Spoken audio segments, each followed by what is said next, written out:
Hare Krishna, and welcome to this week's virtual Sunday feast. We are celebrating Govardhana Puja, so big Govardhana Puja celebration is in store for all of us this evening. So a little bit about the schedule. So tonight's speaker, His Grace Yogesvara Prabhu, is going to be giving the festival keynote, starting right at the completion of these announcements through 6:30, followed by Damodara Ashtakam.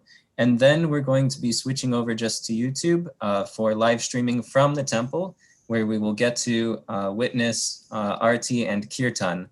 Unfortunately, since the temple remains closed due to the COVID-19 situation, we need to do everything completely virtual. But the nice thing is that we can still experience the unity and the togetherness through the holy name and through hearing these topics of Krishna and especially delivered from his devotees. So a few quick announcements as well before transitioning over to our speaker tonight. The first is next weekend, there will be a Diwali special Rangoli event, virtual of course. So that's going to be taking place, and you can register online on iskonchicago.com, or there's also a link to the registration page if you receive the temple emails. And also, today, there's a focus on lighting the lamp of knowledge with the Bhagavad-Gita. So there's a campaign happening right now to sponsor Bhagavad-Gitas, especially with the extended December book marathon, which started a couple of months early because the book distribution team is so enthusiastic. So they're requesting all of us to take part in it, either directly or indirectly, by distributing Bhagavad-Gitas, or at least sponsoring Bhagavad-Gitas for distribution if we are unable to do so. So finally, I'll turn it over to our speaker, His Grace Yogesvara Prabhu.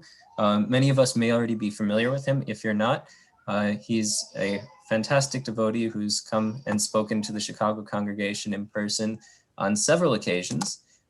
He was one of the earlier disciples of Srila Prabhupada and has a very long and illustrious we'll say devotee career or like career in his life as a devotee. And he has to highlight that he also has a special interest in cosmology. So part of the journey he's going to be taking us on is comparing the Puranic concepts of cosmology and what modern science is saying about that today. And we're going to get a very colorful and I think unique perspective on this chapter of Srimad Bhagavatam, second canto, 6th chapter, as he just takes us through these different concepts. So thank you so much, Yogesvara Prabhu, for accepting this invitation. Very much looking forward to hearing your speech. Thanks, Yashodananda. It's always a pleasure to be here. I appreciate the invitation as always. Allow me to begin just by offering my obeisances to my spiritual master, Srila Prabhupada. Nama Om Vishnupadaya Krishna Prestaya Bhutale Srimati Bhakti Vedanta Swamini Tinamine Namaste Saraswati Deve Gauravani Pracharine Nirvishesha Shunyavadi Paschatide Shatarine Shri Krishna Chaitanya Prabhu Nityananda Shri Advaita Gadadhar Shri Vasadi Gaur Bhakta Vrinda Hare Krishna Krishna Krishna Hare Hare Hare Rama Rama Rama Hare Hare. So thank you again for your invitation. It's a fascinating part of the Bhagavatam that you've asked me to offer some thoughts about. The first 5 cantos of the Srimad Bhagavatam are dedicated to descriptions of the material creation. And in his purport to the 3rd canto of the Bhagavatam, in the 5th chapter, verse 24, Srila Prabhupada writes that the Lord wanted to create the cosmic manifestation to give another chance to the conditioned souls who were dormant in forgetfulness. The cosmic manifestation gives the conditioned souls a chance to go back home, back to Godhead, and that is its main purpose. So quite distinct from the impression that is presented by physicalist science of a cold, dark, more or less purposeless creation that came about for an unknown reason, and which is comprised of matter, which is something that we don't really understand, for no particularly clear objective. We have this description of Bhagavatam as a bright, purposeful creation that is a gift from God, an opportunity for souls who are enmeshed in this illusory universe of birth and death to regain knowledge of themselves as eternal souls. Under the influence of the laws of nature, souls who come into this world reincarnate again and again, and they reside in one body after another in more than 8 million species until at last we're born in human form. And the human form is the point in that evolutionary cycle where free will begins. Animals do not have free will. Insects do not have free will.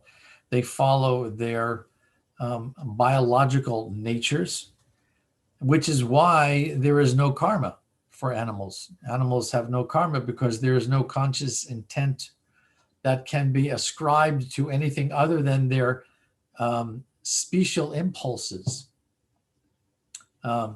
Bhagavatam has the distinction of being the only scripture to describe evolution in this way, as a step-by-step progress of living beings, conscious beings, from less evolved species up to the human form.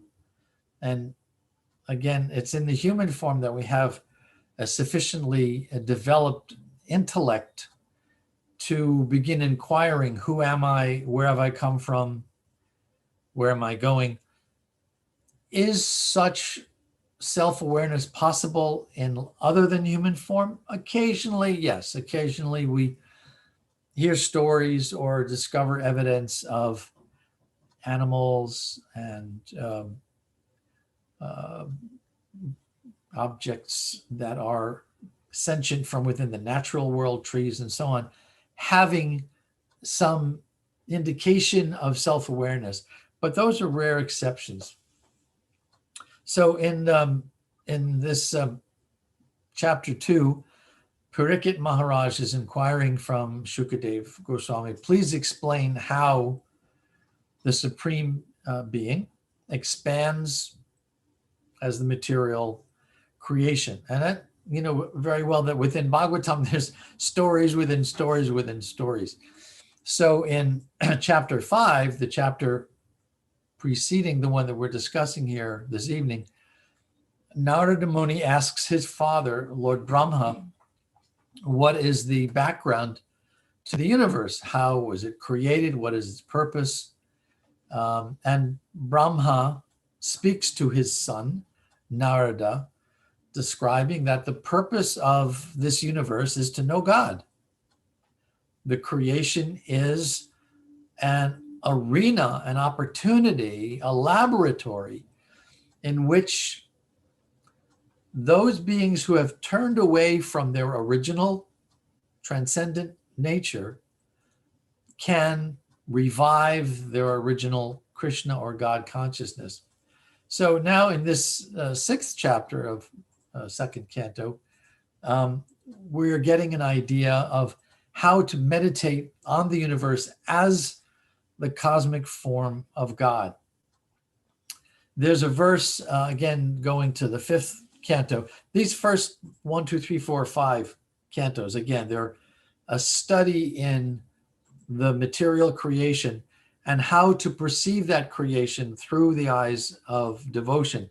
In the 5th canto, 16th chapter, text 3, we find the following: when the mind is fixed upon the Supreme Personality of Godhead, in his external feature made of the material modes of nature, God's external feature, right? The universal form, the Virata Rupa, is an incarnation of God, but it is a temporary incarnation. It's more or less an imaginative exercise of perceiving God within the material elements of this universe. So when the mind, our mind, is fixed on the Supreme Personality of Godhead in his external feature of the cosmic universe made of the material modes of nature, it is brought to the platform. The mind is brought to the platform of pure goodness. In that transcendental position, this again is from 5:16.3, in that transcendental position, one can understand the Supreme Personality of Godhead, who is in his subtler form, is self-effulgent and beyond the modes of nature. So by understanding the material form of God, by seeing God with the senses that we can perceive him with, we begin to prepare ourselves for seeing God in the forms that we cannot now perceive. The perception of God evolves with our maturing as human beings. The more we set aside harmful habits, the more we set aside anger and bitterness, the more we come to understand ourselves through sadhana, devotional practice, as sparks of the divine being, sparks of God. We then qualify for perceiving that which we cannot now perceive because we are conditioned, namely God in the material universe. So the Krishna consciousness, the process of Krishna consciousness is a process of preparing ourselves to witness God in the creation around us. So there's a devotee scholar, Janaki Ram Prabhu, who lives in Gainesville, Florida, Jonathan Edelman, who's written a book called Cosmology, Dialogues on Natural Theology. And that's part of a larger work published by Columbia University Press called the Bhagavad Purana, Sacred Text and Living Tradition. And in his contribution, in his chapter in this book, Janaki Ram Prabhu suggests that studying Vedic cosmology is, quote, a form of yoga performed by holding a divinized vision of the cosmos in one's mind. And he continues by saying that reading or hearing the Bhagavatam's teachings on the natural world is meant to transform the receiver of the text from a soul bound to the cycle of birth and death to a devotee infused with the sense of Krishna's beauty and power expressed in the world. That's a very lovely way of summarizing this bewildering cosmic situation around us, which without this deeper understanding of the background purpose behind creation appears utterly bewildering. In verse 12 of this sixth chapter, there's a particular reference that I've always enjoyed, where it says that one begins by perceiving the supersoul within the heart, who's 9 inches tall. So if you've ever wondered, how big is supersoul in my heart? The answer is there. It's 9 inches tall. So sometimes I find myself going around on my more Krishna conscious days, holding my hand to my heart, and remember, supersoul is there. It's 9 inches tall. Holding on desperately to Krishna's presence in my heart. So there's some fascinating parallels with modern cosmology. And I'd like to walk you through some of that. Now, in order to do that, I have to share my screen with you. So my dear Prabhu Anuradha Dasi is here, and she's going to help me figure out how to do that. So just bear with us a second. I'll close that down. All right, I'll click on this one. Yep. And share. Yep. Okay, so this is a PowerPoint that I trot out every few months when a new crop of victims comes to our Tuesday Gita Wisdom gatherings. By the way, if you're interested, you can get the schedule at gitawisdom.org/events. Okay, that, Really quick, Anuradha Prabhu, would you be able to share that link in the chat for the participants? Yes, it's just been done. It's up there. Okay, so here we have a kind of an image of the material creation with the swirling planets and the beautiful elements of creation.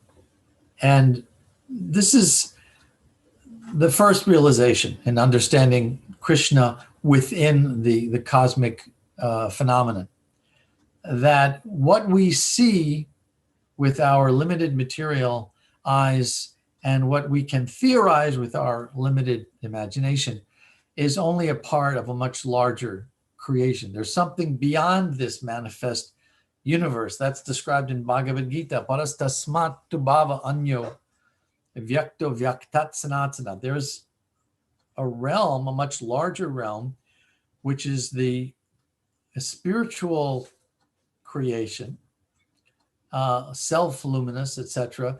And that eternal realm is the point of origination of all souls. So the second point that we learned from Bhagavatam is that we are a product of that larger eternal creation. We're in the material world, but we're not a product of this material world. And the eternal realm is much larger. That transcendent realm, the Paravyoma, as it's called in Sanskrit, or Vaikuntha region, is considered 3/4 of the entire creation of God, the material world being like a cloud, as you can see in this illustration of the in the lower right corner, that cloud of the material universe. And so what is our nature as products of that transcendent arena, that larger spiritual realm?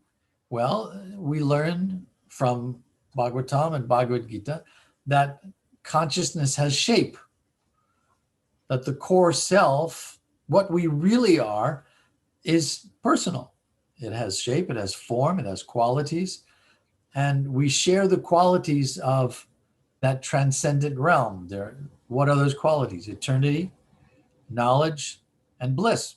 By nature, living beings are pleasure-seeking creatures. We look for joy. We don't look for pain. We don't look for suffering, because pain and suffering are not our inherent nature. Our inherent nature is to enjoy life and be happy. So we seek out that original part of ourselves, and also autonomy.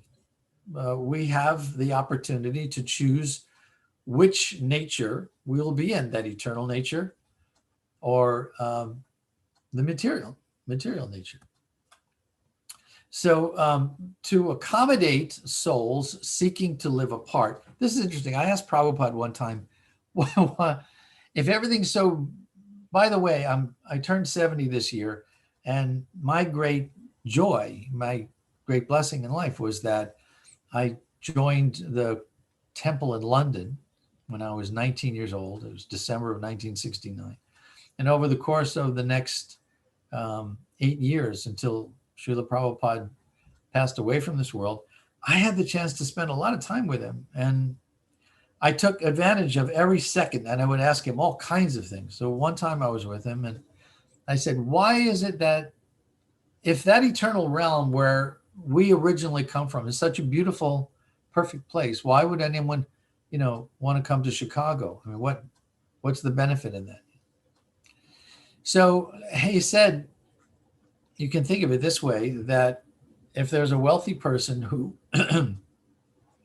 has a private kitchen and a personal chef, and every day that wealthy person is eating opulent, luxurious foods, one day that person may go to the chef and say, for a change, can you make me some chip rice? Now, for those of you who don't know, chip rice is what it sounds like. It's the broken husks of the rice grains that fall to the bottom of the sack, and they're cheaper to purchase than the whole grain. It's a poor person's meal, chip rice. So a wealthy person doesn't have to eat a poor person's meal. But the point is that we like variety. We seek variety. We don't necessarily always want to live in the same environment, no matter how comfortable or opulent it may be. So the material universe is an opportunity to exercise that curiosity of, I wonder what it would be like to live not with God, but like God. What would that kind of life be like? And I thought that was a fascinating description of why souls who are by nature Satchidananda, eternal, blissful, and full of knowledge, why would they want to come here? So I thought I'd share that with you. So those souls who seek to live apart, the Supreme Being, Sri Krishna, generates the elements of creation, which is initially a vast ocean of unmanifest matter. The universe is not yet formed. And then he reclines in Yoga Nidra, as you see in this slide. And from the pores of his gigantic body, universes emanate. And at first, these universes are tiny, infinitesimal particles, and then they begin to expand, and they expand quite rapidly. This might be called in physicalist scientific language, the expansionist period immediately following the Big Bang, the moment of creation. So at the dawn of each universe, there is a generative sound, Om, which sets creation in motion. Now, the notion of a Big Bang is actually misleading, because the cosmological description of creation as a Big Bang, there was no air yet through which sound could travel. So the Big Bang actually took place in silence. But according to Bhagavatam, there was this generative sound at the dawn of time, transcendent sound, which does not need air.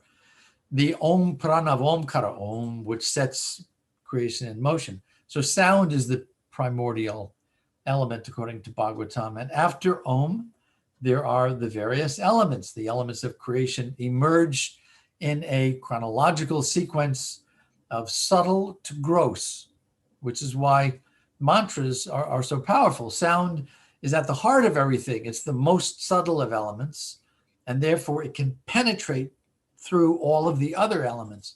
So these elements combine to form the suns and planets and the stars that make up the material universe. So as this expansionist period takes place, these infinitesimal universes begin to expand. They are so dense that it's like reverse gravitation, pushing everything away in a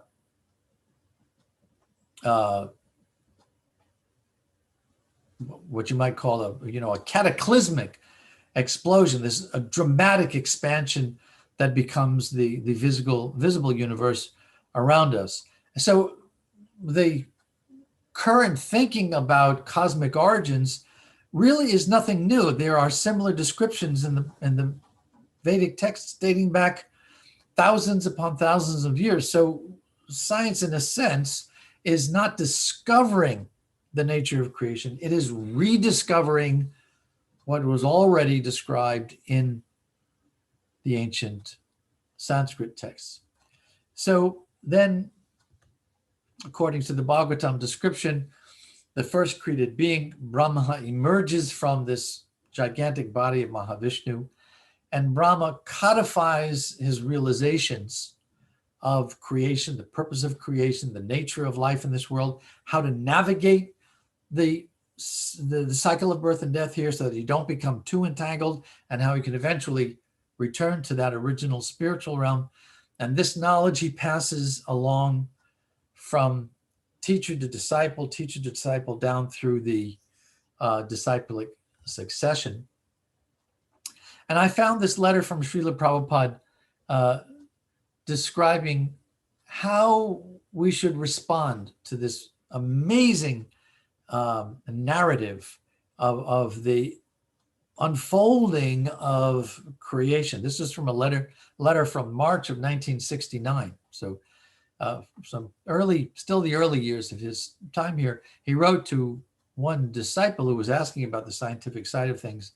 He says, I can give you a statement of Albert Einstein in which he says, the most beautiful and most profound emotion we can experience is in the sensation of the mystical. He to whom this emotion is a stranger, he who can no longer stand wrapped in awe, is as good as dead. That deeply emotional conviction of the presence of a superior reasoning power which is revealed in the comprehensible universe forms my idea of God. And then in the letter, Srila Prabhupada continued by writing, I think that our Hare Krishna movement is just following the same concept of God by awakening the dormant transcendental emotion of the human being without any consideration of religious faith. Let me read that again. Our Hare Krishna movement is just following the same concept of God as expressed by Albert Einstein by awakening the dormant transcendental emotion of the human being without any consideration of religious faith. This is not a religion. Prabhupada insisted that we understand this. All right, truth be told, and just between you and me, okay, there were times when he called Krishna consciousness a religion because it was useful to do so. For example, when he wanted to achieve nonprofit status for ISKCON, he registered his society as a religion or a branch of Hinduism, because then, he was able to get the tax-exempt nonprofit status. So there were times, when and of course the rest of the world perceives us as a religious movement. So what can you do? But his point was to his students and followers, this isn't religion. This is not this isn't a question of faith. Study this, and you will find that it has dramatic depth, dramatic substance that can be validated by the most progressive ideas of the physicalists, scientists. So he went on in this letter to say, in our camp, our Krishna consciousness movement, our camp, he called it, all of my disciples are coming from different faiths, mostly Christians or Jews. And why are they accepting the Sankirtan movement unless there is the awakening of mystical emotion described by a great scientist like Albert Einstein? I have to tell you, I never tire of reading this letter from Srila Prabhupada. I find it just such a beautiful thing, how he's expressing what we're looking to do by evoking a sense of awe, which Einstein said, without that, you're dead. You're as good as dead. If you can't feel something, if you don't feel the ecstatic emotion that emerges by realizing that, my God, this creation is this extraordinary mystery. It's God incarnate, this universe. What is your life worth if you do not experience that? So the Gita speaks both to that sensation of the mystical, not only the visible, but also the invisible universe, and says that there are hidden dimensions. There are these things that we cannot perceive because we do not have the transcendental tools of perception yet. We're still conditioned. We need to cultivate that inner vision to be able to see those hidden dimensions. So here's an interesting parallel for your consideration. quantum mechanics is a very effective way for coming to grips with the infinitesimal structure of matter, the things that we cannot perceive. Quantum mechanics, which is a theoretical construct, it'll never be proven because it deals with dimensions that are way smaller than what any material tool will ever be able to perceive. But it's an effective way for coming to grips with this notion of the infinitesimal structure of matter, the hidden dimensions. And it makes use of not only what we can't perceive, but also what we can imagine. For example, look at the image on your screen. This attempts to depict what an electron looks like circling the core of an atom. No one has ever seen an electron.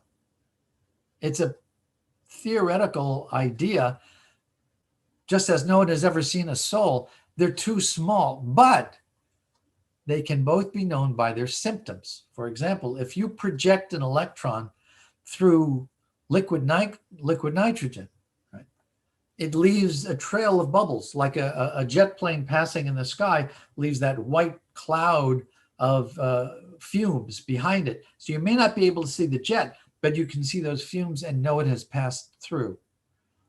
That's how electrons are perceived, not directly, but through the symptoms. And the soul also can be perceived by its symptoms. What are the symptoms? Well, there is perception, there is awareness. It's often compared to the heat and light emanating from a fire. Even if you don't see the fire, if you're in a room with a fireplace and you're turned in the other direction, you can tell there's a fire there because you feel the heat, you see the light reflected off the walls and so on. The soul is like that spark of fire, and we can understand it by its symptoms. So this smallest realm so far imagined is the quantum scale. That's the smallest. It's called a Planck length. It's useful to trace the background of our current thinking about cosmology to quantum mechanics to better appreciate its implications in terms of how science might be able to point towards something transcendent. Science is really not very old, by the way. Our vision of ourselves as physical constructs, as the products of subatomic particles, quantum forces, energies interacting, neurological functions in the brain, that's really not very old.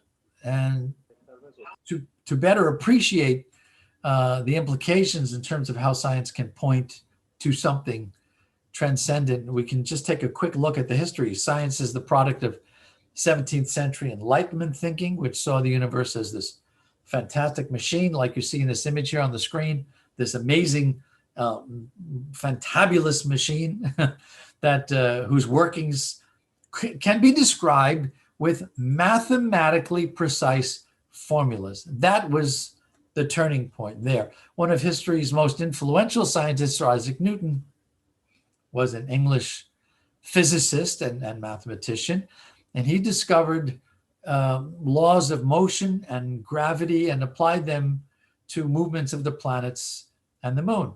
So what you're seeing here is an original copy of his monumental work, his monograph Principia Mathematica, which was published in 1686, and which laid the foundation for the classical mechanics that have dominated the scientific view for the last 300 years or more, and is still pretty much the way we think most of the time. Why is that? Why does the Newtonian universe still dominate our thinking? Because the everyday world does operate according to Newtonian principles. For example, the cold, slow, everyday world, you can touch it, you can make predictions about it, you can depend on it. If you throw a baseball, well, this is what happens.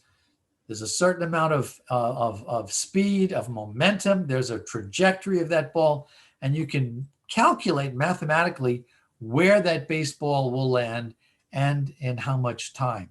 So that vision of a mechanistic world where everything can be calculated like that has informed more than our view of just planets and galaxies, it's also influenced our definition of life. If we accept the mechanistic view, then inner experience isn't of much value. Now that has real world implications.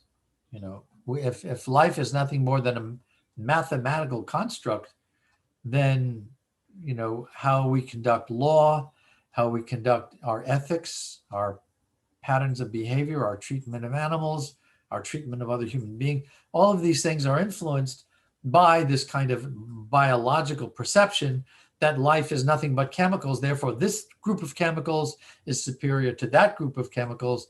And so that inferior group of chemicals, they should be eliminated. That was Nazi policy.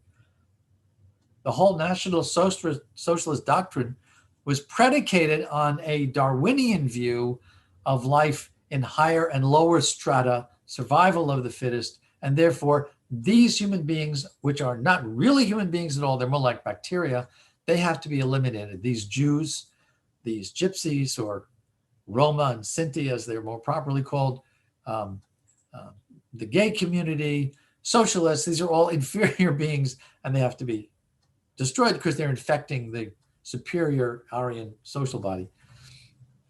So that has practical consequences. And but the deeper that scientists search, the more complex the picture of reality becomes, and consequently more complex our picture of life itself. So around the turn of the 20th century, along comes this young man, Albert Einstein, who upends this Newtonian picture with assertions that were totally at odds with everything that had been believed before. For instance, he said that when you speed things up very fast, approaching the speed of light, the mathematics of the Newtonian universe don't hold up. They don't work anymore. At fast speeds, things shrink. They change size. All kinds of quirky attitudes that were at odds with this mechanical Newtonian view of the universe and of life. He said that on a scale of the speed of light, the rules don't apply. And he is the last of the great classical physicists, you might say. And he saw farther into the workings of the universe than almost anyone. But then others followed with even more radical ideas. Quantum mechanics is really the brainchild initially of Niels Bohr at the beginning of the 20th century. And quantum mechanics says that the Einsteinian picture of a smooth, large universe doesn't fit with what we know when you look at the world on a very small scale. The subatomic universe is very jittery. It's unpredictable. Einstein's vision was of the large expanse of the greater universe, where he was able to track the behavior of light and gravity and so on. Bohr said, no, that's fine on your scale. When you go down to the subatomic level, a whole other set of rules is operating there. The subatomic universe is unpredictable, it's jittery, and the farther down you go into the heart of matter, the more unpredictable it becomes. And what gets revealed down there are hidden dimensions. Let me show you an example that my brother Brian, who's a physicist, taught me about how we can consider these hidden dimensions. Imagine, if you will, an ant on a line. The ant on the line has only two options, forward and back, because the surface of a line is two-dimensional. That's the only way to go, forward or back.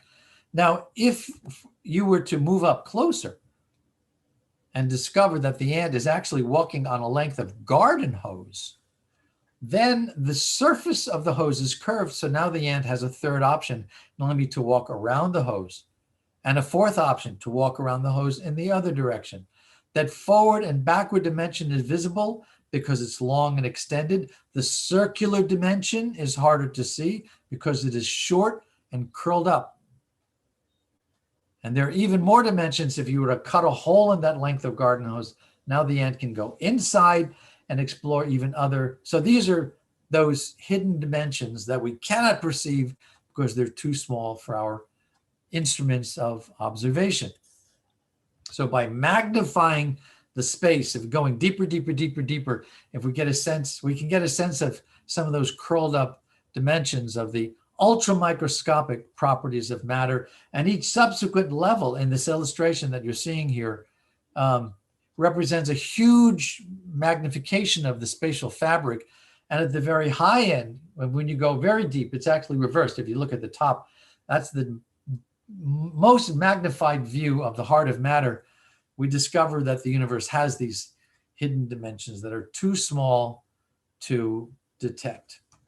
So now I want to go back. If I stop sharing the screen, okay. Did I do the right thing, Anuradha? Mm-hmm. All right. Am I good there? Yes. Okay. All right. I hope you can all see me again here.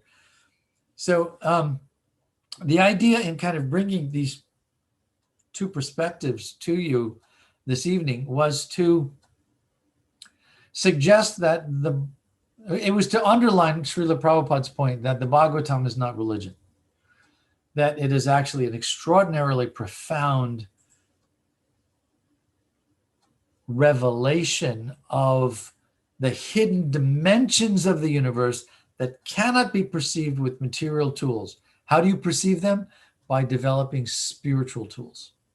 The more you chant Hare Krishna, the more you lead a life in the mode of goodness, the more you set aside the harmful behaviors that impede spiritual progress, the more you go away from anger and bitterness, the more you develop a sense of compassion for others as eternal souls, the more you yourself become a spiritual being, the more that those hidden dimensions of creation are revealed to you. You don't have to work for it. They will be revealed to you by the grace of God. So I'm going to stop there. I think that's quite enough from me. And now I'd like to open this up. I'd like to ask any of you who may have questions. You're welcome to either unmute your microphone and ask a question. Anuradha, is that a legitimate offer? We have to ask Yashodananda. Yashodananda, would that be okay? Can we ask people? Or if you don't want to be, public, you can just type your question into the chat box. Sure. So yours. Unmuting is fine. I just enabled the settings, so everyone should be able to do that now. Okay. So Yashodananda, maybe you'll let me know if anyone has a comment they'd like to offer or a question they'd like to offer.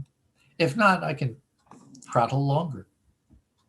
I guess I wanted to ask if you could elaborate a little bit on, I was intrigued in how you positioned the comment toward the end of attuning our spiritual technology. If you could just expand on that concept a little bit. I haven't, at least in my hearing, I haven't heard it worded in that way, and it's very intriguing.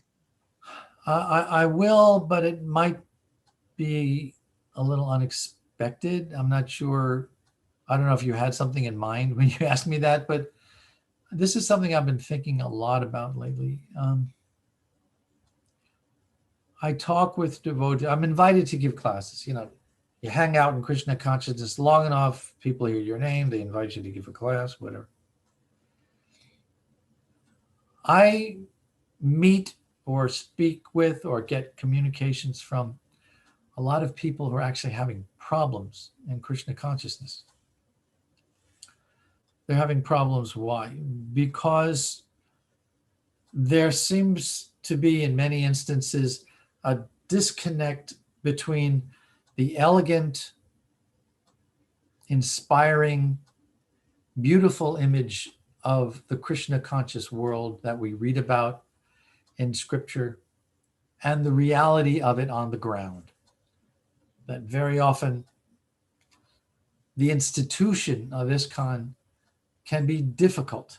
An institution is a very difficult thing to manage, and all of the problems come bubbling up to the surface. There's this old joke. God turns to the devil and says, I've had this really good idea. I'm going to call it religion. And the devil thinks for a moment and says to God, hey, that's cool. Let me organize it for you. As soon as something becomes codified, institutionalized with temples and projects. It needs to be funded. It's got to be staffed, and it's got to be protected, and you got to differentiate it from other projects like it, and you have to publicize it, and you got to hoo-ha, all of this stuff comes up. And then you have conflicting opinions, and you've got friction and all that stuff, and different interpretations of what Prabhupada wanted, So the cultivation of those spiritual tools, Yashodananda and Prabhu, that you're asking about begins from slowing down, taking a deep breath, and being willing to admit to yourself and to the people you trust. You have people you know and trust, that I'm having doubts. I'm having doubts. You cannot get to the goal of Krishna consciousness if you harbor doubts. What is the goal of Krishna consciousness? Love of God. How can you love someone whom you doubt? It doesn't work.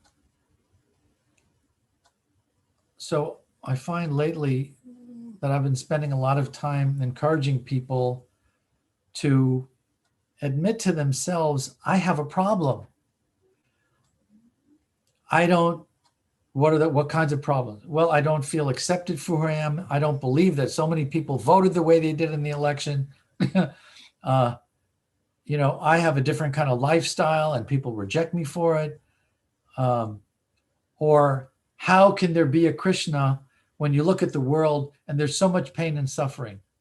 And I'm angry about that. And I can't accept Krishna. I can't accept that there's a God who would allow a pandemic that kills children and that kills helpless older people. And I'm angry about it. I'm angry about my life, and I'm angry about the things that I always expected I would have in life, and I never got them, and I'm miserable. I couldn't find a good partner, and my kids hate me, or I hate my parents.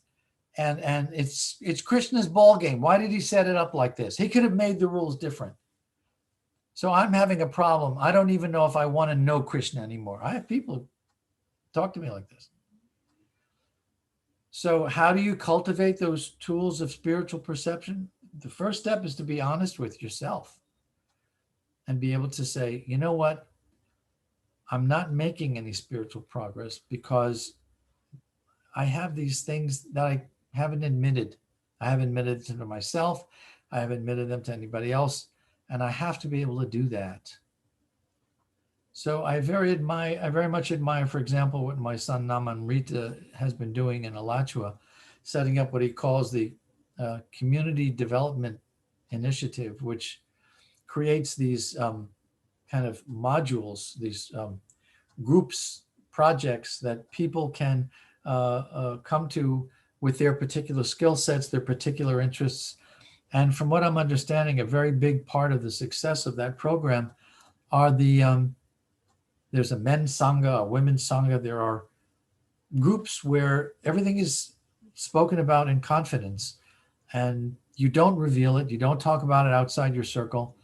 I think that's a marvelous thing that every temple should have, because I'm discovering that there are people who aren't able to cultivate those inner tools of spiritual perception because there are these hurdles. There are these things that haven't gotten resolved yet that should have been resolved a long time ago. So that's a big topic, but I hope it gives you at least some answer to your question. Thank you, Prabhu.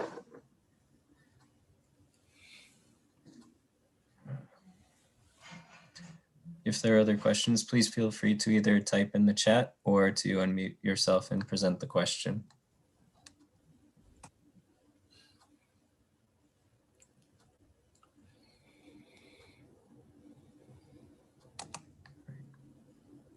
I think I scared everybody off.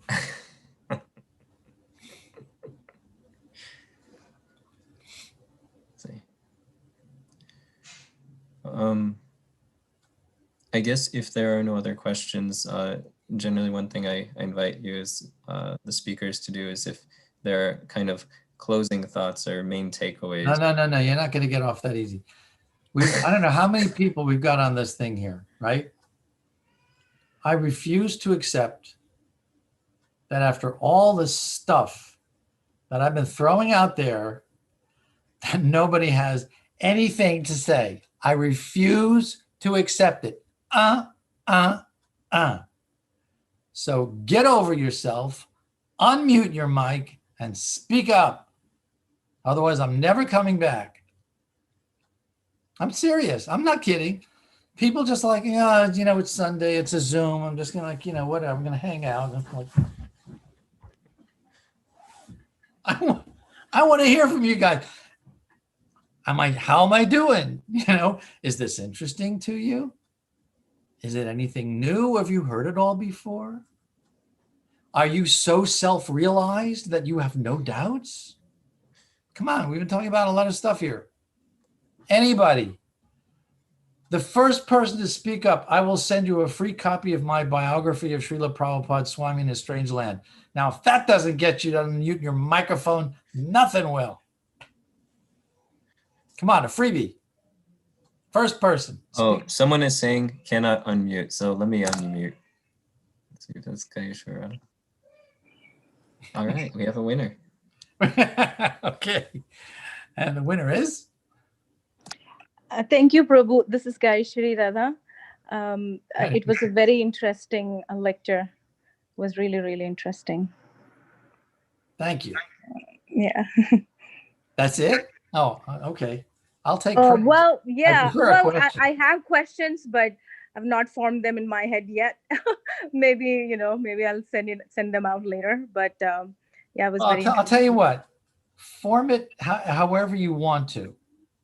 And just let it come out, however it comes out. You're not going to be graded here. No one's going to take away your neck beads if it's not eloquent. Just say whatever you want to say. What part in what we've been discussing did you find most interesting? Was there one part in particular that? Yeah, about Albert Einstein. Okay. Yeah, and how it relates to Krishna consciousness. Mm-hmm. Yeah, that was very interesting. Yeah. I mean, Einstein didn't believe in a personal divinity. He wasn't spiritual in that way. Einstein believed that there was a higher intelligence to creation because it worked so perfectly. All the pieces fit together so extraordinarily. There was an elegance, a magnificence to the world that he looked at, to the universe that he looked at. And so you might say that the salvation that he was proposing was an aesthetic salvation, an understanding of God through the beauty of creation. But that's a valid appreciation too. That's this whole first 4 or 5 cantos of Bhagavatam is appreciating God in the world that you can see. That's the first step. First step is to see what you can see. And then as you develop your appreciation, eventually you will begin to see more than what you saw in the beginning. So Einstein was pointing in the right direction, certainly, and Prabhupada appreciated him. Yes, Prabhu. So send me your address and I'll send you a book. Sure. And you said something very interesting about free will. Mm-hmm. You said free will creates karma. Mm-hmm. And yet that is the only way to get, ourselves liberated or reach Godhead, right? Yeah. So can you elaborate more on that topic? Sure. I mean, without free will, I can't love you. I may obey you if you, threaten me. But for me to love you, I have to have the freedom to not love you. So God only wants one thing from us. Krishna wants only one thing. He wants our love. In order for him to get our love, he had to provide us with the opportunity to choose to love or not to love, right? So free will is concomitant, it is consecutive with love of God. So you have that in the human form. Humans, some rare exception. I'm always careful not to say absolutely these things are not possible by animals. There are stories in Bhagavatam of animals who become liberated because they have higher, Jad Bharat, Maharaj Bharat was in the body of a deer, but he retained the remembrance of his previous life as a king. So, it's possible, but it's rare. It's rare. There's also a question which I think you probably addressed with this response, but I'll just read it out. It's, why doesn't God fix us up when he has the capacity to do it? He knows our very makeup because he created us so he can fix us up. And what sense of the term fix us up are we talking about here? Are we talking about partnering? Or fix us up meaning that we'll never make mistakes? Which sense of fix us? I'm sorry. I'll need some clarification in the question. Let's see. My guess is just with the independence and all the problems that come with that. So why should based on the comment that's why should God do our job? It's our job to decide whether we wish to love Krishna or not. Krishna's not going to force us. If I force you to love me, that's not love. That's obedience, maybe, or slavery or something. But that's not love. Love. That's only I can do that. So fix us up. We're the ones who got ourselves into this situation. We're the ones who've got to get out. And the fixing us up, God's trying to do that all the time. He sends scriptures. He sends the spiritual master. He sends the devotees and his representatives. He comes himself. Do you know how often God comes in this world to try to help fix us up? Every day. Happens to be every day of Brahma, but it's still every day. So he's trying to fix us up, but you can't force people, into that. We have to, do our share of the work too. right. I see one more comment and another question. The comment is from Ananda Prabhu. He writes, nice presentation, dear Yogeshwara Prabhu. I particularly appreciate the references you gave from Newton, Isaac Newton and Albert Einstein. And also, I liked the way that you concluded with inspiration of having spiritual culture starting with goodness. Okay, and then just a comment from the person who had asked the previous question. Just before you move on there. Sure. Goodness is often underappreciated. We think, well, it's the modes of nature, goodness, passion, and ignorance, and we're transcendental to that. Goodness is the stepping stone into transcendence. You first have to reach the mode of goodness, and then you can elevate further into the spiritual state of consciousness. But if you're still having trouble, if you're still struggling with bad habits and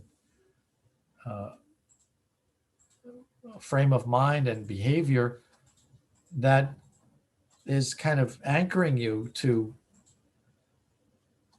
passion and ignorance, then it's going to be very, very difficult to move forward, advance in Krishna consciousness. The mode of goodness is something that we should be striving to do every day. And the more you do that, the more you feel satisfied and inspired to go on. That's the wonderful thing about the mode of goodness, is that it's self-enhancing. The more good you are, the greater the satisfaction about who you are and how you are in the world. And therefore, the more you will feel motivated to go on and continue to make further progress. So it's cumulative, it's like, good dietary habits, good health habits, good behavioral habits, ethical and moral principles. It's a cumulative process that leads to transcendence. Okay. What was the other thing you had? There was one more question, which was, let's see. Where is it? How much is grace and mercy, and how much is sadhana? Well, we can pray for grace, but we must practice sadhana.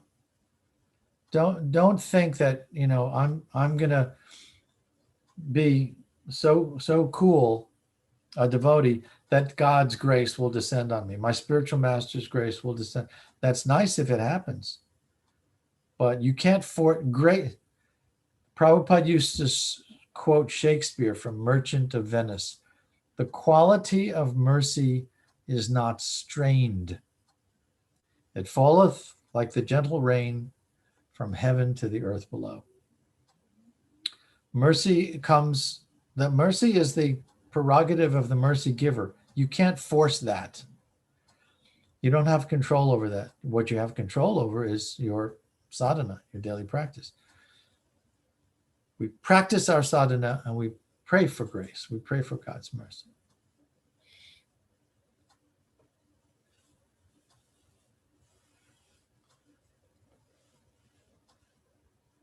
It looks like some people are having difficulty unmuting.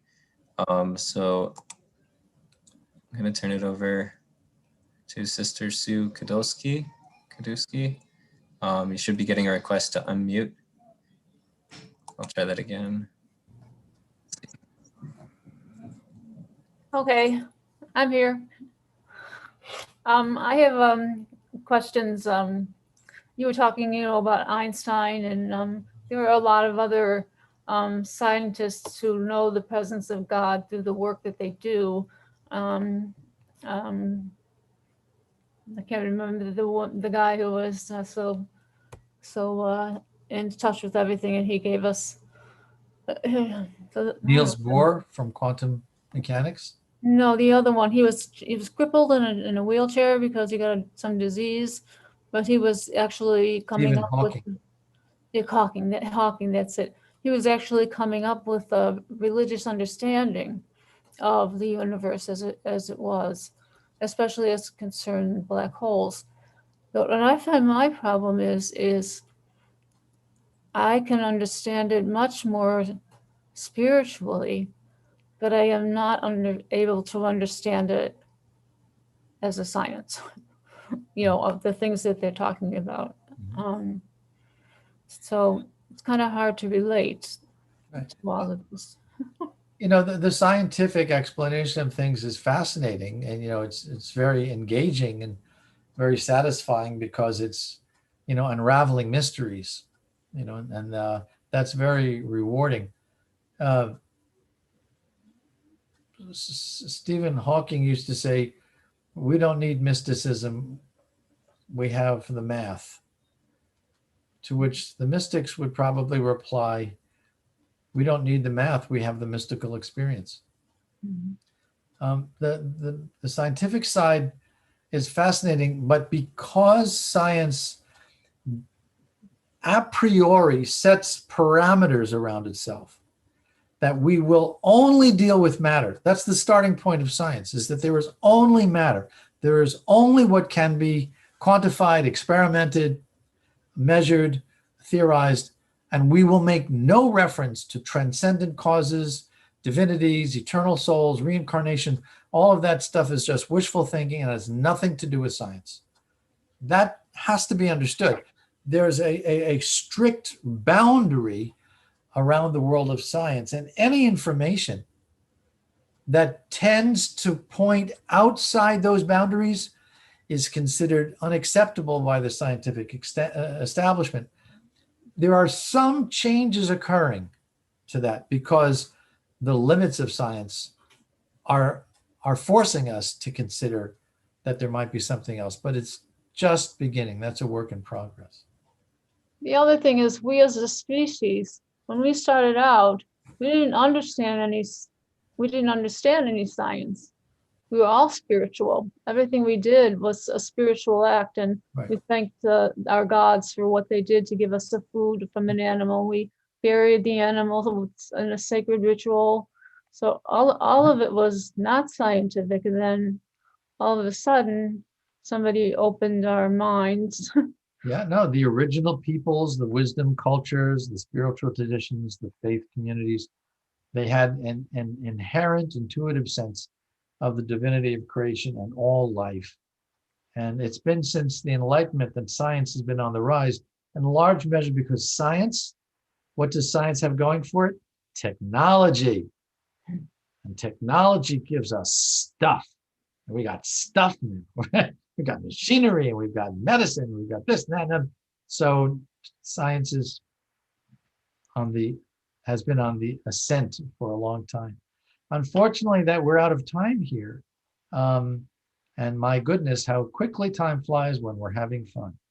Yashodananda Prabhu, thank you again for your invitation. It's always a pleasure to be with you in your community.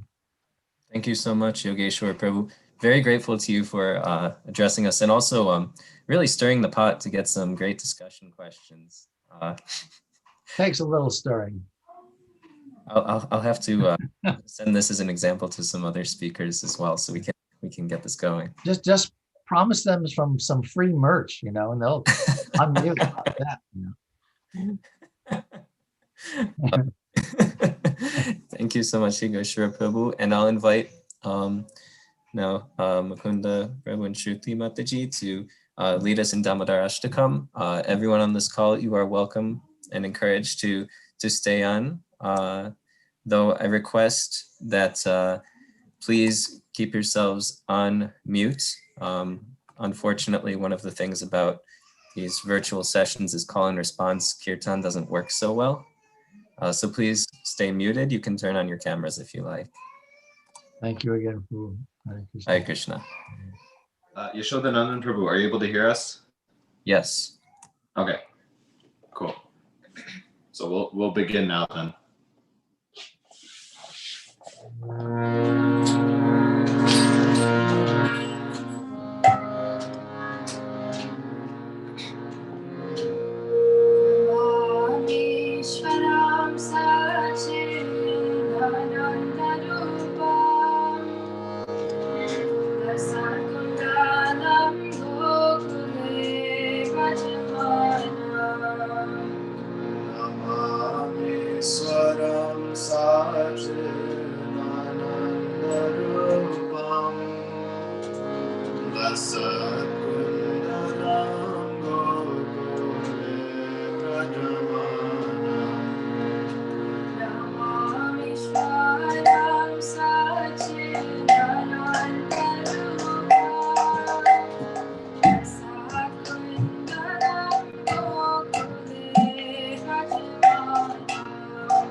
Krishna, Krishna Krishna.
Hare Krishna, thank you so much for leading us in Damodar Ashtakam today.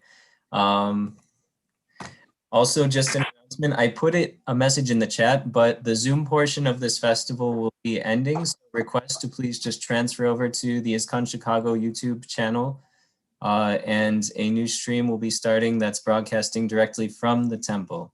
Hare Krishna.